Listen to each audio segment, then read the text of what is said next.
مساء الورد والياسمين البنات، واش راكم؟ نصدق فوز لي بيان باش تكونوا كامل بخير وعلى خير وتكونوا راكم مهنيين ان شاء الله.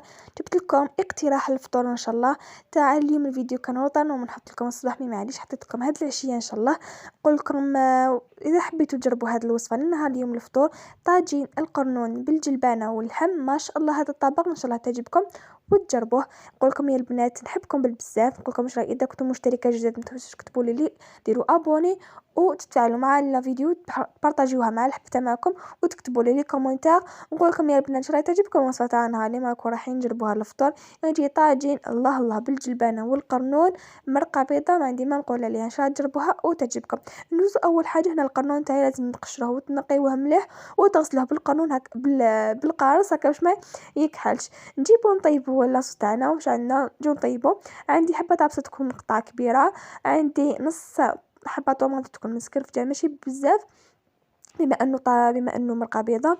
عندي ايضا مرصوه تاع اللحم، السمن، فلفل الكحل، وشويه تاع القرفه والزيت والملح. بعد كي تحمسوا مليح هذاك اللحم تاعكم مع البصل هذاك، انا رايحين نضيفوا الجلبانه ونمرقوها شويه ونخلوها تطيب في غرضه. يعني هذا الطاجين اذا ما جربتيش راكي راضيتي ساهل ساهل وبنين ما عندي ما نقول عليه. نقول لكم ان شاء الله يعجبكم وتجربوه. نقول لكم يا البنات هاي اللي هنا كيما درت الجلبانه مرقوها برك شويه ماشي بالبزاف وخلوها تكمل الطيب. هنا نعاود رجعت لذاك القرنون تاعي بعد ما كنت غسلته مليح بالقارص ما يكحلش ونقيته كامل. انا رايحه نضيفو كي تغلى لكم شويه هذيك الجلبانه نضيفوا القرنون تاعكم بهذه الطريقه. كما راكم تشوفوا ساهل هذا الطبق.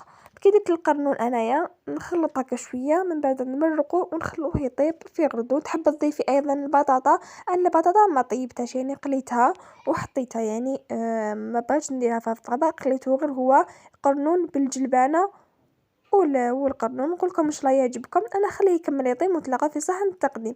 لهنا الطاجين تاعنا راهو واجد.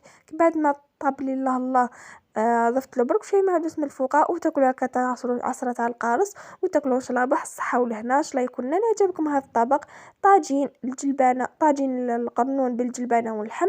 يجي الله الله بنين والمرقه تاعو تجي بيضه الله الله. نقولكم ان شاء الله يعجبكم وجربوا العشيه الفطور. من هنا ماليه نقول لكم يا البنات وصلت تاع الفيديو. نتمنى يا ربي تكون عجبكم هذه الوصفه ونتخذ ظريفه معكم. نتلاقاو غدوه ان شاء الله في وصفه جديده.